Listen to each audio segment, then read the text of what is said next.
Hi guys, today I will talk about how to create multiple Shopify store on one account. Yes, it's possible you can create more than a single store on your one account. And how can you do it? The first thing is open your browser and sign in your Shopify account on which you want to create another store.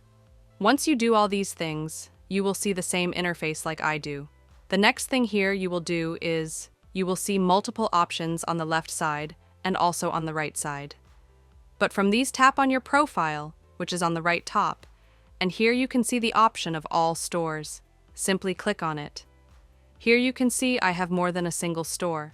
This one is my first one, and this one is the second one, and both are active. If I click on the option inactive, these are my inactive stores. Now in order to create another one, tap on the Create Store. Once you will click on the option to create another store.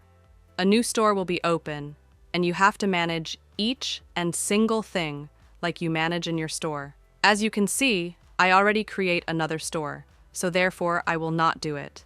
But once you will create on another store, you have to set up, and that will be your new store, and you can manage both on your single account.